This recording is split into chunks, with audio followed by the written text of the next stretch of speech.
Good afternoon. I'm Max Brantley with the Arkansas Times. It's Thursday, July the 7th. Top news of the day in Arkansas: an initiated act that would allow the sale and cultivation of marijuana for medicinal purposes has received enough petition signatures to qualify for the November election ballot. The Secretary of State made that determination today, and so the campaign for that will begin unless a lawsuit is filed, which is still possible to challenge the certification of the signatures. Other petitions are circulating as well. Tomorrow's the deadline for ballot initiative petitions. There's another medical marijuana initiative that does not include the grow your own provision. They expect to turn in petitions tomorrow. There's an amendment to allow 3 casinos in Arkansas. Those petitions are going to be submitted tomorrow. Also tomorrow are expected petitions from the nursing home lobby, which wants to pass an amendment that would make it impossible to recover significant damages in the death or mistreatment of a nursing home or other medical patient, and low attorney's fees as well. All those will have to be counted before they make the ballot. There is yet another marijuana amendment that would fully legalize marijuana. No word on the progress of that campaign, but it's sort of a seat of the pants effort. It doesn't have as much money behind it as the other 2 medical marijuana campaigns did. News elsewhere: Governor Asa Hutchinson this afternoon appointed another member of the State Game and Fish Commission. As is the custom, it was a rich white man. Bob Martin, a retired Walmart executive, got the post. In the 75 years of appointments, the Game and Fish Commission, there's been exactly 1 black person appointed to a term on the commission. No woman has ever been appointed to a full term, and generally speaking, some political influence doesn't hurt. Martin is said to be a hunter and scientifically versed in some of the scientific elements of hunting as well.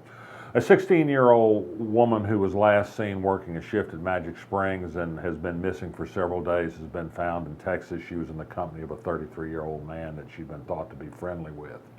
News came out this week that Mike Huckabee finally unloaded his North Little Rock house last month. It had been on the market for 3 years. He bought it for, I think, $525,000 in 2006 when he left the governor's office. He sold it for around $660,000. He tried to get $850,000. He had to throw in the furniture to close this deal. He's kept the $230,000 house in West Little Rock, so he'll have a place to stay when he visits grandkids. His bigger home is a $3 million house at Santa Rosa Beach in Florida, which, as you may know, doesn't have an income tax. That might have something to do with his moving decision. Bigger news in Washington today: James Comey, the FBI director, was called before Republican members of Congress to explain his decision not to charge Hillary Clinton.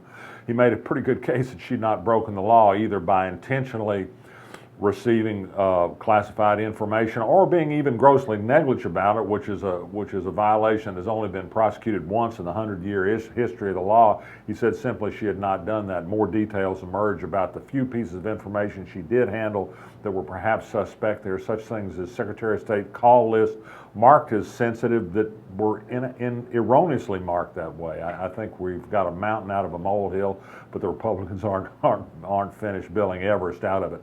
Donald Trump appeared before both House and Senate Republicans today and apparently didn't make a very good impression. Got some very angry responses from some people he's criticized. Apparently he said some things about the U.S. Constitution that were simply inaccurate. Said some really dumb stuff about how Hispanic people really like them. Even Republicans in Congress know better than to believe that's the truth. Who knows what's going to happen on Trump. Trump has even given an interview in which it suggests he might not take the presidency if elected. He just might win the thing just for the winning of it and then move on to something else. Who knows about Donald Trump. For the second time this week, a black man has been killed by a police officer in questionable circumstances. Both cases, they happen to be black men who legally possess weapons. In Minnesota last night, a man was killed reaching for his driver's license. His girlfriend said he did have a concealed carry permit and had a gun with him, but she says he wasn't reaching for the gun. The interesting thing here was the woman he was with broadcast the aftermath live on Facebook and indicated throughout that thing that this was a shooting that was inexplicable to her. Cameras have certainly changed the game on police-citizen interactions, whether it's cell phone cameras or live Facebook video. They don't necessarily produce better outcomes in the investigations to cops who shoot intemperately, but they've certainly added a new wrinkle to these things. There will be a lot more to follow on this case, I'm sure. And finally, another international story that has a small local angle. This week, the British government released a report that was scathing of Tony Blair's decision to enter the war in Iraq in 2003, I suppose. he relied too much on George Bush's bad information and Bush's desire to go to war. A scathing report. Tony Blair is going to be in Little Rock next week to give a speech in the Compurus Lecture Series.